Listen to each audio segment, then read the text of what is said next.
Hello guys and welcome back to the channel, and in this video we are going to continue our chapter 3 which is exercise 3.5 and its question 4। और जैसे कि मैंने आपको last video में कहा था कि क्वेश्चन 4 अपना वर्ड प्रॉब्लम्स है, और मैं आपको हर वीडियो में बताता हूँ जिस भी अपन में वर्ड प्रॉब्लम्स करते हैं उसमें सब में बताता हूँ कि वर्ड प्रॉब्लम्स बहुत इंपॉर्टेंट है, इस चैप्टर का मेन है वो। कि अगर आपको वर्ड प्रॉब्लम्स आ गई तो वर्ड प्रॉब्लम्स ऑलमोस्ट अपना सारा टॉपिक एक में कवर कर लेती है। मतलब सारे मेथड्स भी आ जाते हैं, जो अपनी टेबल है वो भी उसके अंदर आ जाती है, मतलब ऑलमोस्ट वो पूरा कवर कर लेती है। इसलिए ये जो मेन ये जो वर्ड प्रॉब्लम्स है उस चैप्टर के लिए बहुत इंपॉर्टेंट है। ओके, तो जो वर्ड प्रॉब्लम्स है इनको अच्छे से करना। और एक और चीज़ आपको ध्यान है कि अपन एक्सरसाइज 3.5 में क्रॉस मल्टीप्लिकेशन मेथड कर रहे हैं, लेकिन मैंने क्वेश्चन 4 के जो वर्ड प्रॉब्लम्स है 5 वर्ड प्रॉब्लम है उसमें से मैंने सिर्फ लास्ट वाला जो है वो क्रॉस मल्टीप्लिकेशन मेथड से करा है। बाकी मैंने एलिमिनेशन भी यूज़ करा है, सब्स्टिट्यूशन भी यूज़ करा है। क्यों? क्योंकि अपन को दूसरे मेथड्स भी करने हैं कि एग्जाम में आपके ऊपर कोई बाउंडेशन होती नहीं है, इसलिए मैंने भी सिर्फ क्रॉस मल्टीप्लिकेशन मेथड यूज़ नहीं करा है, एलिमिनेशन और सब्स्टिट्यूशन भी यूज़ करा है। ओके, सो देखते हैं अच्छे क्वेश्चन से। Okay, so let's start with the question first.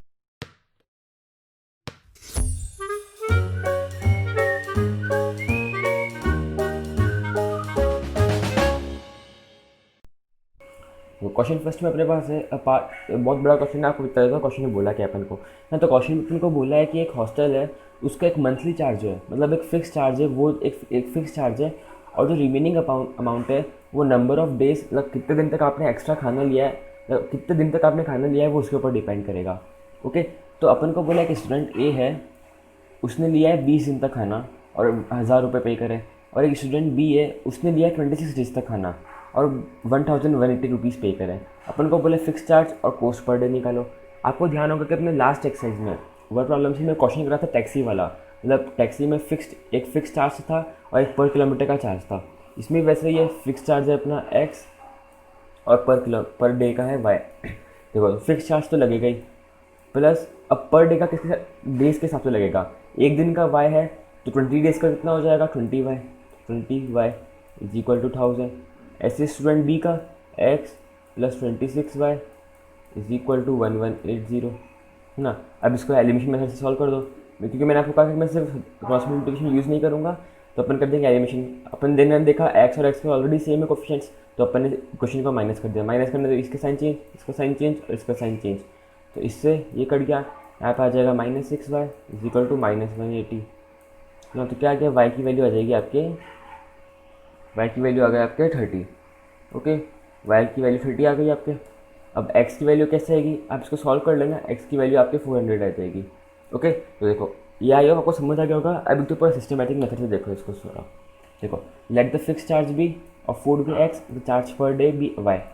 तो as per the question x plus 25,000 x 26 1180 मैंने आपको बताया।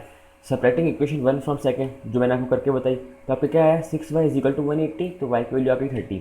आपने y की वैल्यू इक्वेशन फर्स्ट में पुट करी, तो x प्लस 20 इंटू 30, तो x प्लस 20 30 कितना होता है 600, सॉरी x प्लस 20 इंटू 30 इन्होंने सेकंड वाले इक्वेशन में पुट करा है, आप फर्स्ट में कर लो। तो x प्लस 20 इंटू 30 कितना होगा, अपना होगा 600 या 600 होगा। तो x क्या आ जाएगा, x प्लस, एक सेकेंड को हटाते हैं, तो यहाँ देखो क्या आ गया अपने पास, x plus 600 is equal to 1000। तो 1000 में 600 माइनस करो कितना आएगा, x is equal to 400। Okay, तो आपकी x की वैल्यू आ गई 400। तो आपका आंसर क्या आ गया, जो फिक्स चार्ज है, मतलब जो फिक्स चार्ज है फूड का वो तो है आपका 400 रुपीज़ है वो तो, जो फिक्स चार्ज है, और जो पर डे का चार्ज है वो है आपका ₹30। ओके, तो आई होप आपको ये समझ आ गया होगा। ये थोड़े इजी क्वेश्चन है, अगर आप उनको इक्वेशन बना के पूरा अच्छे से दिमाग लगा के सॉल्व करो तो ये क्वेश्चन बहुत ईजी है। ओके, अब देखते हैं क्वेश्चन सेकेंड। क्वेश्चन सेकेंड है अ फ्रैक्शंस बिकम, सॉरी मैंने गलत लिख रखा है, सेकेंड यहाँ पे 13 नहीं होगा, एक सेकेंड यहाँ पे होगा 1/3 और यहाँ पे होगा 1/4। ओके, तो अपने पास क्वेश्चन है fractions become 1/3 when 1 is subtracted from the numerator and becomes 1/4 when 8 is added to the denominator। देखो अब मैंने आपको बताया था कि कभी भी फ्रैक्शन का क्वेश्चन आए तो फ्रैक्शन हमेशा क्या लेना है, x अपॉन वाई, है ना। तो पहली कंडीशन में अपन को क्या बोला है कि अपन अगर इसमें +1 कर दें तो वो बन जाएगा 1/3, और अगर अपन डिनोमिनेटर में +1 कर दे, सॉरी इसमें से -1 करना है, सॉरी इसमें से -1 करना है, और अगर इसके अंदर अपन डिनोमिनेटर में 8 प्लस कर दे तो वो बन जाएगा 1/4। ओके, तो कुछ ही नहीं करना, क्रॉस मल्टीप्लाई कर दो, क्या आएगा 3x - 3 is equal to Y, और यहाँ पे क्या आएगा 4x is equal to y plus 8। Okay, तो अब देखो यहाँ पे क्या आ गया 3x - Y is equal to 3, यहाँ पे क्या आ गया 4x - Y is equal to 8। अब इन दोनों को एलिमिनेशन से सॉल्व कर दो, एलिमिनेशन से सॉल्व करोगे तो क्या आएगा, दोनों इक्वेशन को माइनस करोगे तो आपकी क्या आ जाएगी -x इज इक्वल टू -5 आ जाएगा, मतलब x की वैल्यू 5 आ जाएगी और y की वैल्यू 12 आ जाएगी। अब सॉल्व कर लेना तो आपका फ्रैक्शन क्या हो जाएगा 5/12 है ना, फ्रैक्शन आपका 5/12 हो जाएगा। देखो सिस्टमेटिक मेथड देखो इसको पूरा, देखो वही let the fraction be x/y, fraction को पता लिया है x/y, तो as per the question 1 - 1/y is equal to 1/3, 3x - y is equal to 3, और सेकंड क्या हो गई 4x - y is equal to 8। Subtracting equation 1 from 2, तो अपने x की वैल्यू आ गई 5। अपन ने x की वैल्यू पुट करी सेकंड इक्वेशन में, इस वाली में, तो 4 × 5 20, 20 - y इज इक्वल टू 8, तो -y इज इक्वल टू -12 आ जाएगा, तो माइनस से माइनस कैंसिल, तो y की वैल्यू आ जाएगी 12, तो y आ गया आपके 12। अब इसको जो अपने पास ये थे इसके अंदर पुट कर दो, तो क्या आ गया आपके पास 5/12। ओके, आप इसको चेक भी कर सकते हो, अगर आपको लग रहा है कि मेरे क्वेश्चन में कुछ डाउट लग रहा है तो आप इसको चेक कर लो एक बार, अगर आपको डाउट लग रहा है। देखो चेक कैसे करोगे, देखो एक सेकेंड, हाँ देखो अपन को क्या बोला कि 1/3 बन जाएगा, 13 नहीं है 1/3, और ये भी 14 नहीं है 1/4 है। ओके, वो 1/3 बन जाएगा जब इसमें से अपन -1 करेंगे, अपन इसमें से -1 करा, सॉरी ऊपर वाले में से -1 करेंगे, न्यूमरेटर में से -1 करेंगे। देखो अपन ने यहाँ पे करा -1, तो क्या आ गया 4/12, सिंप्लीफाई करोगे तो क्या आ जाएगा 1/3। ओके, फर्स्ट वाला प्रूव हो गया। सेकंड वाला क्या है 5/12, अपन इसके अंदर अगर 8 प्लस करें तो क्या आ जाएगा 5/20 इज इक्वल टू 1/4 आ गया, या सेकंड वाला भी प्रूव हो गया। ओके, इसलिए अगर आपको डाउट लग रहा है कि मेरे आंसर में वो, अगर आपको लग रहा है कि ऐसे कैसे हो सकते हैं, तो ऐसा आंसर मेरा गलत लग रहा है, तो एक बार उसको चेक कर लो। अगर चेक करने पर अगर जो कंडीशन सेटिस्फाई नहीं कर रही तो वापस करो, लेकिन टाइम हो तो ही चेक करना, टाइम कम हो तो चेक मत करना। ओके, अब देखते हैं थर्ड क्वेश्चन। थर्ड में अपन को बोला है कि Yash score 40 marks in a test, getting 3 marks for each right answer and losing 1 marks for each wrong answer. Had 4 marks been awarded for each correct answer and 2 marks were deducted for each incorrect answer, then Yash would have scored 50 marks. How many questions were in the test? Okay. Question में अपन से पूछा है कि यश जो है उसने test दिया, उस टेस्ट में उसको 40 मार्क्स मिले, और 40 मार्क्स कैसे मिले, हर 3 मार्क्स के, मतलब हर राइट क्वेश्चन के जो राइट क्वेश्चन थे उसको मिले 3 मार्क्स, और रॉन्ग के उसको मिले -1, मतलब एक -1 होता है ना, एक नेगेटिव मार्किंग है, और वो बोल रहा है उसको टोटल मिले उसको 40 मार्क्स है ना। फिर वो क्वेश्चन अपन को बोल रहा है कि अगर राइट आंसर के 4 मार्क्स मिलते हैं और रॉन्ग के -2 होते हैं तो उसको 50 मार्क्स मिलते हैं, है ना। तो इन दो कंडीशन के अकॉर्डिंग अपन को क्वेश्चंस बनानी है। तो कैसी बनेगी क्वेश्चंस, देखो समझो जो करेक्ट आंसर्स थे, जो राइट आंसर्स थे, राइट क्वेश्चन थे, वो है x और रॉन्ग हो गए y, मतलब टोटल राइट आंसर थे x और टोटल रॉन्ग आंसर थे y, तो x + y कितना हो जाएगा, x + y is equal total question हो जाएंगे, टोटल क्वेश्चंस जो अपन को निकालना है इसमें ना, टोटल क्वेश्चन हो जाएंगे x + y, मतलब राइट प्लस रॉन्ग टोटल हो जाएंगे। तो देखो अपन को बोला है कि पहली कंडीशन हर राइट के उसको 3 मार्क्स मिल रहे थे, तो टोटल कितने 3x, तो कितने हो जाएंगे 3x माइनस हर रॉन्ग के -1 हो रहे थे, तो -1 × y इज इक्वल टू 40। और एक बात हमेशा ध्यान रखना कि ऐसे क्वेश्चन में हमेशा पीछे माइनस रखना। माइनस क्यों, क्योंकि कभी भी मार्क्स नेगेटिव में होते हैं तो मार्क्स हमेशा माइनस होता है। ऐसा तो नहीं है जो मार्क्स कम हो रहे हैं वही बढ़ जाएंगे, जो मार्क्स लूज़ कर रहे हैं वो ऐड थोड़ी कर देंगे, माइनस ही करेंगे ना। तो हमेशा ध्यान रखना कि ऐसे कंडीशन में हमेशा माइनस होता है। अब सेकंड कंडीशन क्या बनेगी, सेकंड बनेगी अपने इसके अकॉर्डिंग, इस वाले से, है ना, इस वाले से। इसमें अपन को क्या बोला है कि उसको 50 मार्क्स मिलते हैं अगर हर राइट के 4 मार्क्स मिलते हैं, मतलब हो गया 4x, और हर रॉन्ग के 2 मार्क्स कटते हैं तो हो जाएगा 2y। ओके, तो ये बन जाएगी अपनी 2 इक्वेशंस। वापस तो कैसे भी सॉल्व कर सकते हो, है ना, तो कैसे भी सॉल्व करो। जैसे अपन ने करा एलिमिनेशन से, जिसको अपन ने कर दिया × 2 से मल्टीप्लाई, ताकि ये इक्वल आ जाए। तो × 2 से मल्टीप्लाई करने पे क्या आएगा, देखो ऐसे लिख देता हूँ मैं, इसको हटाते हैं, 2 से मल्टीप्लाई करना है अभी। तो यहाँ पे क्या आ जाएगा 6 आ जाएगा, यहाँ पे 6x माइनस 2y आ जाएगा और यहाँ पे आ जाएगा 80। तो यहाँ पे माइनस करना है, यहाँ पे पॉजिटिव सॉरी, यहाँ पे आएगा माइनस, यहाँ प्लस, यहाँ माइनस, साइन चेंज होता है ना, तो इससे ये कट गया ना। 6x 4x तो आ जाएगा 2x इज इक्वल टू 30। तो x कितना आ गया 15। मतलब आपकी राइट आंसर जो है वो 15 है। मतलब जितने राइट इसमें टिक करे 15 है, तो रॉन्ग कितने हो जाएंगे 5 आ जाएगा आपके रॉन्ग। आप सॉल्व कर लेना, 5 आपका रॉन्ग का आंसर आ जाएगा। मतलब करेक्ट आंसर, करेक्ट क्वेश्चन थे 15 और रॉन्ग थे 5। अपन को पूछा है कि how many question in the test, total question कितने थे। टोटल कैसे निकलेंगे, ये जैसे मैंने बताया आपको, तो कितना आ जाएगा 15 प्लस 5 इज इक्वल टू 20। मतलब टोटल क्वेश्चन 20 थे, उसमें से 15 उसने सही करे और 5 उसने गलत करे। मैं आपको बता, आपको वापस का लग रहा है कि मेरा आंसर गलत हो सकता है, तो चेक कर लो। चेक कैसे करोगे, जो कंडीशन थी उसके अकॉर्डिंग। देखो 15 सही है और 5 गलत है, तो पहले अपनी कंडीशन क्या है उसमें पुट कर दो। पहली कंडीशन है 3 मार्क्स हर राइट के और 1 मार्क्स हर रॉन्ग के।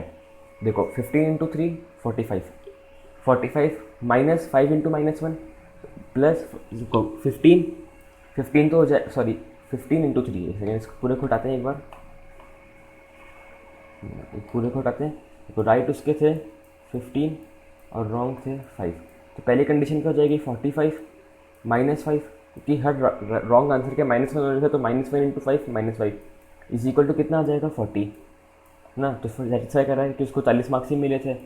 सेकेंड कंडीशन क्या है, हर राइट के 4 मार्क्स कट रहे हैं, तो 15 इंटू 4 कितना हो जाएगा 60, और हर रॉन्ग के 2 मार्क्स कट सकते हैं, 5 इंटू -2 -10 हो जाएगा, कितना आ गया 50। ओके, तो ये आ गया 50 आंसर। मतलब दोनों पे सेटिस्फाई कर रही है, इसलिए एक बार चेक कर लिया करो, अच्छा होता है। ओके, अब देखते हैं इसका फोर्थ पार्ट। सॉरी, एक बार ये भी देख लो आप। मतलब ये जो मैंने पूरा सिस्टम मैंने होता रखा है, ऐसे मतलब क्वेश्चन ये और ये 2 क्वेश्चन बन गई है ना, 2 इक्वेशन बन गई। इसको आपने सॉल्व करा तो एक्स की वैल्यू 15 और वाई की वैल्यू 5। मैंने आपको पूरा सॉल्व करके बताया, इसलिए वापस से समझा रहा हूँ मैं। देखो 15 आप इतना आंसर्स आ गए, तो अपने टोटल क्वेश्चन कितने थे 20 आ गए। ओके, अब देखते हैं इसका फोर्थ पार्ट।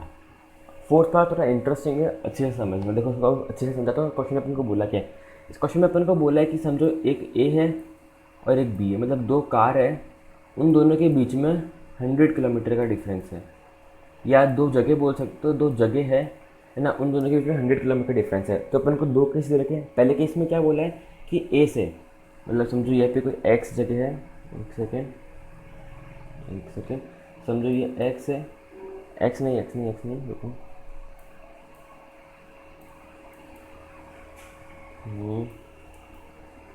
हाँ समझो यहाँ पे कोई सी जगह है और यहाँ पे है कोई डी जगह है ना। इन दोनों के बीच में अपन को बोल रहा है 100 किलोमीटर का डिफरेंस है, दोनों के बीच में 100 किलोमीटर का डिफरेंस है। तो क्या फिर अपन को 2 केस बोले हैं। पहला केस में बोला है कि इन दोनों जगह से, जैसे समझो यहाँ पे एक कार है ए, यहाँ पे एक कार है बी है ना, इसकी स्पीड है x किलोमीटर, इसकी है y किलोमीटर पर आवर है ना। अपन को बोला है कि दोनों जगह से एक एक कार स्टार्ट होती है और सेम डायरेक्शन में मूव करती है। सेम डायरेक्शन मतलब या तो इस डायरेक्शन, या तो दोनों कार इस डायरेक्शन में मूव करेगी, या दोनों कार इस डायरेक्शन में मूव करेगी। ऐसा नहीं कि एक कार इधर और एक कार इधर, ऐसा नहीं होगा, दोनों कार एक ही डायरेक्शन में मूव करेगी। ओके, मतलब सेम डायरेक्शन बोला है, या तो राइट साइड या लेफ्ट साइड। तो अपन ले लेते हैं कि वो राइट साइड मूव कर रही है, तो अपन अज्यूम करते हैं कि वो राइट साइड में मूव करके इस पॉइंट पर मीट कर रही है ना। अपन को बोला है कि दोनों गाड़ी है, दोनों, अपन को क्वेश्चन में बोला है कि दोनों गाड़ी सेम टाइम पे सेम डायरेक्शन में मूव करती है। सेम डायरेक्शन में, एक ही डायरेक्शन में, और 5 घंटे बाद एक पॉइंट पे मिलती है, मतलब 5 आवर्स के बाद समझो वो एक पी पॉइंट पे मिल रही है ना। और एक को केस क्या बोला है अपन को, वो ये बस सी और डी एक पॉइंट है, दोनों के बीच में 100 किलोमीटर का डिफरेंस है। फिर यहाँ पे भी ए गाड़ी है, यहाँ पे बी है, इसकी स्पीड एक्स, इसकी वाई। अपन को बोला है कि वो दोनों एक दूसरे की तरफ मूव कर रही है, मतलब ये वाली गाड़ी इधर मूव कर रही है और ये वाली गाड़ी इधर मूव कर रही है ना। तो अपन को बोला है कि दोनों आती है जब कोई समझो इस पॉइंट पे ना, इस पॉइंट पे कहीं मीट कर रही है, समझो ओ पॉइंट है और वो 1 घंटे में मीट कर रही है। तो अपन को बताना है कि दोनों गाड़ी की स्पीड क्या है। देखो अभी अपन नीचे वाला केस हटाते हैं, ऊपर वाला केस देखते हैं। इस केस को हटाओ, ये देखो आपको डायरेक्ट में इससे सुनाता हूँ, इससे आपको अच्छे से समझ में आ जाएगा। एक सेकेंड, हाँ देखो, let the speed of first car भी x kilometre and the second car भी y किलोमीटर। मतलब जो फर्स्ट कार है a, उसके अपन ने ले ली x, और सेकंड कार है b, समझो सेकंड कार यहाँ पर कहीं है, उसके अपन ने ले ली b। ये कितना है 100 किलोमीटर है, अपन को पता है है ना, और ये पूरा भी 100 किलोमीटर है, अपन को पता है। देखो फर्स्ट में अपन को पता है, वो समझो इस स्पीड पॉइंट पे कहीं मीट कर रही है।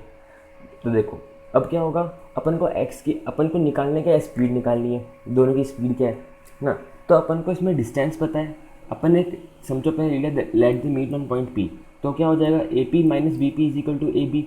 अब अपन ने ऐसा क्यों लिया, क्योंकि अपन को ए बी की वैल्यू पता है और अपन को टाइम पता है, अपन को सिर्फ तीन चीज़ की वैल्यू पता है, डिस्टेंस, स्पीड और टाइम, है ना। मतलब पता तीनों ही है, बट अपन को जो फिक्स वैल्यू है वो टाइम और स्पीड, वो टाइम और डिस्टेंस पता है, ये अपने पास एक वेरिएबल्स की फॉर्म में।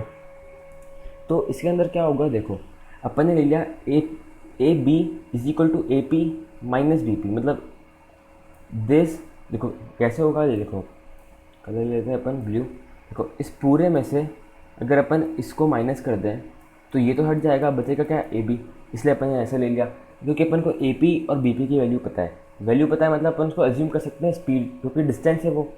ना तो देखो क्या होगा इसके अंदर, देखो ए बी क्या है, ए बी तो अपन को पता है 100 है, तो बी पी क्या है, बी पी अपन को पता है, ये बी पी डिस्टेंस है बी और पी के बीच में। डिस्टेंस क्या होता है, स्पीड टाइम, स्पीड अपन को पता है वाई, स्पीड अपन को पता है वाई और टाइम अपन को पता है 5, तो अपन ने क्या लिख दिया 5y ना। और A B upon A P अपन को पता है x y, sorry x into 5, क्योंकि अपन को टाइम पता है, तो यहाँ से यहाँ तक पहुँचने में 5 घंटे लगे, उसकी स्पीड है x, तो यहाँ का डिस्टेंस क्या होगा 5x, तो 5x minus 5y is equal to 100, 5 common ले लिया, x minus y is equal 20 हो गया। ओके, अब सेकंड कंडीशन देखो, सेकंड कंडीशन में देखो एक गाड़ी यहाँ पर है, एक गाड़ी यहाँ पर है, वो इसकी स्पीड x और इसकी स्पीड y। ओके, और देखो अब ये वो मीट कर रही है इस बीच में, मतलब वो दोनों एक दूसरे की तरफ मूव कर रही है, तो वो मीट कर रही है बीच में 1 घंटे में। तो इसके अंदर क्या होगा, A O plus B O, A B आ जाएगा। तो ए ओ अपन को पता है डिस्टेंस है ए ओ, ए से ओ के बीच में, और ओ बी क्या है, ओ से लेकर बी तक का डिस्टेंस है। तो ए ओ क्या हो जाएगा एक्स इंटू 1, क्योंकि एक्स स्पीड और 1 आवर टाइम है, तो एक्स इंटू 1 एक्स और बी वाई इंटू 1 वाई हो जाएगा, तो एक्स प्लस वाई आ गया 100 ना। अब आपको ये क्वेश्चन मिल गई और ये क्वेश्चन मिल गई, आपको दिख रहा है कि इसमें y के एक्स और वाई के वेरिएबल्स ऑलरेडी सेम है और y के जो साइंस है वो ऑलरेडी अपोजिट में है, तो अपन दोनों क्वेश्चन को ऐड कर दिया, ऐड करने पे 2x इजिकल टू 120 आ गया, तो x की स्पीड आ गई 60, है ना, x की स्पीड 60 आ गई और y की वैल्यू आ गई 40। ओके, ये आ गया अपने आंसर। अब एक कुछ इसमें ध्यान रखो कि इसमें जो x की स्पीड है वो हमेशा तेज आएगी, मतलब x की स्पीड हमेशा y से ज़्यादा आएगी। x की स्पीड ज़्यादा क्यों आएगी, क्योंकि आपने यहाँ पे देखा फर्स्ट वाले केस में कि a जो है वो b से पीछे है, मतलब b इस जगह पर है और 100 किलोमीटर, a जो है वो b से 100 किलोमीटर दूर है, मतलब 100 किलोमीटर पीछे है, तो a की स्पीड ज़्यादा होगी तभी तो वो b के बराबर आ पाएगा या b से आगे जा पाएगा, क्योंकि b समझो b की स्पीड ज़्यादा है तो b तो उसके साथ आएगा ही नहीं कभी, b तो आगे ही बढ़ता जाएगा और या उसके पीछे जाएगा। इसलिए कि हमेशा चलेगा कि ऐसे क्वेश्चंस में एक की स्पीड हमेशा दूसरे से तेज़ होगी, कि जो पीछे वाला है उसकी तेज़ होगी, कि तभी वो तेज़ स्पीड में आगे आके उससे मिल पाएगा या उसके साथ में आ पाएगा। ओके, तो आइए वाला क्वेश्चन भी आपको समझ आ गया होगा। अब देखते हैं इसका लास्ट क्वेश्चन। लास्ट क्वेश्चन में अपन को बोला है the area of rectangle gets reduced by 9 square units if its length is reduced by 5 units and breadth is increase by 3 units. If we increase its length by 3 units and breadth by 2 units the area increase by 67 square units. Find the dimension of triangle. तो अपन को बोला एक rectangle है ना, एक rectangle है अपने पास, है ना, इसकी समझो लेंथ x है और ब्रेथ y है। अपन को पहले केस में क्या बोला है, अगर अपन उसकी लेंथ को 5 से बढ़ा दें, सॉरी 5 से माइनस कर दें, मतलब लेंथ में 5 माइनस कर दें और ब्रेथ में 3 बढ़ा दें, तो उसका जो एरिया आएगा, मतलब एरिया समझो, देखो एक्स वाई एरिया क्या आपको पता है, एरिया का फॉर्मूला क्या होता है x into y, length into breadth, तो एरिया क्या हो जाएगा एक्स वाई, हाँ एक्स वाई इसका एरिया हो जाएगा, तो क्या हो जाएगा एक्स वाई माइनस 9 हो जाएगा ना, तो लेंथ इंटू ब्रेथ ना। इसको सॉल्व करो, आपकी पहली क्वेश्चन बन जाएगी। देखो सेकंड इक्वेशन क्या बनेगी आपकी, सेकंड क्वेश्चन बनेगी आपकी, सेकंड अपन लेंथ को 3 से बढ़ा रहे हैं ना, और ब्रेथ को अपन बढ़ा रहे हैं 2 से, ब्रेथ को अपन बढ़ा रहे हैं 2 से, तो y प्लस 2, तो क्या हो जाएगा एक्स वाई प्लस 67। ये आपकी 2 इक्वेशन बन गई, इनको पूरा ओपन कर, ब्रैकेट ओपन करके मल्टीप्लाई करके सॉल्व करो, आपके बन जाएगा। देखो इसको देखो ऐसे, देखो let the length of rectangle भी एक्स एंड ब्रेथ, देखो ये रेक्टेंगल है, इसकी लेंथ x है और ब्रेथ y है और एरिया हो जाएगा x, क्योंकि एरिया की फॉर्मूला क्या होता है length into breadth, length x है ब्रेथ y है, तो l x into y x हो जाएगा, तो एरिया हो जाएगा अपने x y as per the question, ये मैंने आपको बताया। तो क्या हो जाएगा, अब देखो अब बोलोगे कि इसके अंदर अब बोलोगे इसके अंदर एक्स वाई भी है, एक्स वाई कहाँ गया, एक्स वाई जाएगा, देखो आपने एक्स माइनस वाई और वाई माइनस थ्री को मल्टीप्लाई करा तो क्या आएगा आपके x y minus three x sorry plus three x ना, फिर माइनस फाइव वाई और five minus five into minus three minus 15 is equal to x y minus nine. Okay, x y minus nine. तो यहाँ पे x y से x y तो cut गया ना, एक्स वाई से एक्स वाई कैंसिल आउट हो गया, तो बाकी अपने पास लीनियर इक्वेशन नहीं बची। ऐसे इस वाले के अंदर भी होगा, एक्स वाई से एक्स वाई कैंसिल आउट हो जाएगा जब बनेगी लीनियर इक्वेशन। तो अपन ने इस वाले को, मैंने कहा था कि मैं लास्ट वाला क्रॉस मल्टीप्लिकेशन मेथड से करूँगा, तो इस वाला को अपन ने करा क्रॉस मल्टीप्लिकेशन मेथड से। आप फॉर्मूला आपको पता है, ये फार्मूला आपको याद रखेगा, मैंने एक मेथड ही बताया था। इस फार्मूला को याद कैसे रखोगे, देखो आपको बताता हूँ आपको इस फार्मूला को याद रखने का मैं, ताकि आप ये फार्मूला भूलो नहीं, क्योंकि फार्मूला थोड़ा लंबा होता है तो बहुत सारे बच्चे भूल जाते हैं, इसलिए देखो फार्मूला को याद रखने का ईजी तरीका है। देखो एक चीज़ हो पता ही होगी, जैसे एक चीज़ होती है एक्स वाई और वाई। एक चीज़ को आपको पता होती है कि एक्स के नीचे एक्स के कोफिशिएंट नहीं आते, वाई के नीचे वाई के नहीं आते, वाई के नीचे सी नहीं आता। तो देखो एक्स के नीचे ए नहीं आएगा तो एक्स का कोफिशिएंट क्या होता है ए, तो एक्स के नीचे ए नहीं आएगा तो क्या आएगा बी और C, B C minus B C, है ना। यहाँ पे क्या आ जाएगा, बीच में इजिकल टू तो आता ही है, वाई के नीचे वाई के नहीं आते, ए और सी आता है, तो ए सी माइनस ए सी, सॉरी ऐसे नहीं आएगा, सी ए माइनस सी ए आ जाएगा। वह ऐसे लिख दो तो भी बात है कि but mainly C A minus C A आता है, क्योंकि ऐसा आपका आंसर गलत हो जाएगा। Okay, C A minus C A, one इतने सी नहीं आता तो क्या आ जाएगा A B minus A B. तो क्या हो गया, फिर मैंने आपको बताया था कि एक नंबर ध्यान रखना, 1 2 2 1 1 2 2 1 1 2 2 1, बस ये अगर आपको यही ध्यान है तो आप इसको इजीली सॉल्व कर दो, क्योंकि देखो याद करने का शॉर्ट तरीका है ताकि आप बार बार कन्फ्यूज ना हो। बस इसके अंदर वैल्यूज पुट कर दो, आपने वैल्यूज पुट करी तो आपके पास क्या आया, एक्स अपॉन 305 माइनस प्लस 18 हो जाएगा, माइनस माइनस प्लस, और माइनस 12 प्लस 183 और 1 अपॉन 9 प्लस 10। तो क्या आ गया, x upon 323 is equal to y upon 171 is equal to 1 upon 19। अब इसको साथ में सॉल्व करो, इसको साथ में सॉल्व करो। ओके, तो आपने देखा, देखो एक्स क्या आ जाएगा आपके पास 3 अपॉन 19, इसका जब सॉल्व करोगे तो आपकी 17 आएगी वैल्यू, और y क्या आ जाएगा, y is equal to 171 upon 19, तो क्या आ जाएगा 9। आपकी x और y की वैल्यू आपकी x आ जाएगा 17, 9 आ जाएगा y आ जाएगा 9। तो आपकी जो लेंथ होगी, एक सेकेंड, इसलिए ये आपका रेक्टेंगल है, इसकी जो लेंथ होगी, लेंथ आपकी x की लेंथ क्या होगी 17 और ब्रेथ क्या होगी 9। अब इसको सॉल्व करके देख लो, आप कंडीशन ही पुट करके देख लो तो आपका आंसर चेक भी हो जाएगा, आपको सारे जितने भी डाउट्स है क्लियर हो जाएंगे कि मेरा आंसर सही है, आंसर में कोई मिस्टेक नहीं है। ओके, तो ये अपना लास्ट क्वेश्चन था, यहाँ पे 5th लिखना है, 4th नहीं है ये अपना लास्ट क्वेश्चन था। आई होप ये वाला भी आपको समझ आया होगा, और अपने एक्सरसाइज 3.5 जो खत्म होगी। अब अगले वीडियो में अपन देखेंगे एक्सरसाइज 3.6। ओके, वो थोड़ा अलग है, वो अपन जितना भी पढ़ा है अभी तक उन सबसे अलग है, मतलब स्टार्टिंग के कुछ मेथड उसमें अलग है, तो अगले में अपन वो देखेंगे। Okay, so thank you guys for watching the video. In next video will cover exercise 3.6 का बेसिक है, मतलब एक्सरसाइज 3.6 का जो बेसिक है वो कोई पूरा वैसा बेसिक नहीं है, क्योंकि जैसे अपन लास्ट इन एक्सरसाइज से पढ़ता आ रहे हैं कि बेसिक में अपन कोई मेथड पढ़ रहे हैं, उसके अंदर कोई मेथड नहीं है, उसका कोई पर्टिकुलर बेसिक नहीं है, उसको अपन बेसिक में एग्जाम्पल से देखेंगे, वो थोड़ा अलग टाइप की एक्सरसाइज है। ओके, तो अगले वीडियो में देखना कि बहुत इंटरेस्टिंग एक्सरसाइज है, मज़ा आएगा उसको करने में। ओके, तो जाने से पहले please like the video, subscribe the channel and share with your friends. Okay, see in the next video, till then bye bye.